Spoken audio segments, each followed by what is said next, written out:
राजा के उपरोहित ही हर ले गयो बहोरे, ले राखे सिगिर को हमहु माया करी मति बोरे। अर्थात फिर वह राजा के पुरोहित को उठा ले गया और माया से उसकी बुद्धि को ब्रह्म में डालकर उसे उसने पहाड़ की खोह में ला रखा। आप बिरचे उपरोहित रूपा, परे उजाए तेहि सेज अनूपा, जागे नृप अन भय बिहाना, देखी भवन अति अचरज माना। वह आप पुरोहित का रूप बनाकर उसकी सुंदर सेज पर जा लेटा। राजा सवेरा होने से पहले ही जागा और अपना घर देखकर उसने बड़ा ही आश्चर्य माना।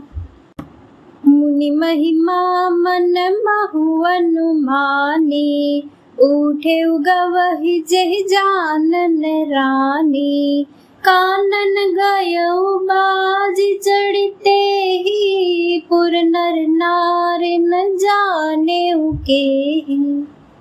मन में मुनि की महिमा का अनुमान करके वह धीरे से उठा, जिसमें रानी न जान पावे।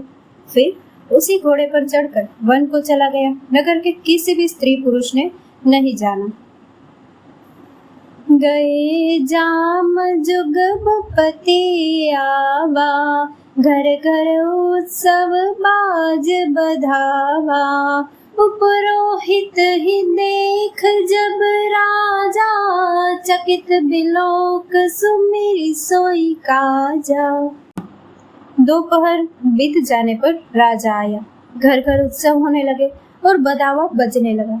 जब राजा ने पुरोहित को देखा तब वह अपने उसी कार्य का स्मरण कर उसे आश्चर्य से देखने लगा। जुग समन रूपहि गए दिन तेने, कपटी मुनि पद रहमत लेने, समय जान उपरोहित आवा, नृपहि मते सब कहि समझावा। राजा को 3 दिन युग के समान बीते। उसकी बुद्धि कपटी मुनि के चरणों में लगी रही। निश्चित समय जानकर पुरोहित बना हुआ राक्षस आया और राजा के साथ की हुई गुप्त सलाह के अनुसार उसने अपने सब विचार उसे समझाकर कह दिए। नृप हर्षे उपहिचानि गुरु, ब्रह्म बस रहा न चेत, बरे तुरत सत सहस बर, विप्र कुटुंब समेत। संकेत के अनुसार गुरु को उस रूप में पहचानकर राजा प्रसन्न हुआ। ब्रह्मवश उसे चेत न रहा कि यह तापस मुनि है या काल केतु राक्षस।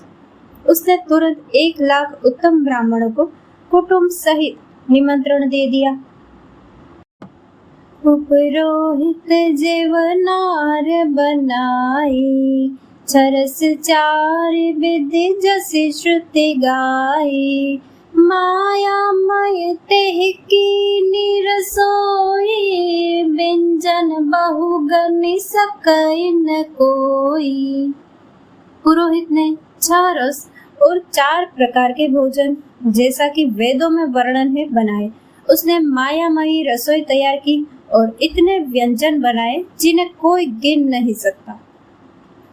विविध मृगन कर आमिष रांधा, तेहि महु विप्र मासु खल साधा, भोजन कहु सब विप्र बुलाए, पद पखारे सादर बैठाए।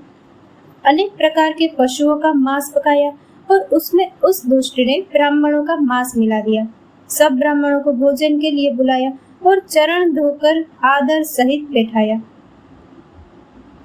परुसन जब हिलाग महिपाला, भय आकाश बानी तेहि काला, विप्र वृंद उठी उठी ग्रह जाहु, है बड़ी हानि अन्य जन खाहु। ज्यों ही राजा परोसने लगा उसी काल आकाशवाणी हुई, हे ब्राह्मणों, उठ उठकर अपने घर जाओ, यह अन्न मत खाओ, इसके खाने में बड़ी हानि है। भयउ रसोई भूसुर मासु, सब द्विज उठे मानि विश्वासु। भूप विकल मति मोह भुलानी, भावे बसन आव मुख बानी। रसोई में ब्राह्मणों का मांस बना है। आकाशवाणी का विश्वास मानकर सब ब्राह्मण उठ खड़े हुए। राजा व्याकुल हो गया, परंतु उसकी बुद्धि मोह में भूली हुई थी। होनहारवश उसके मुंह से एक बात भी न निकली।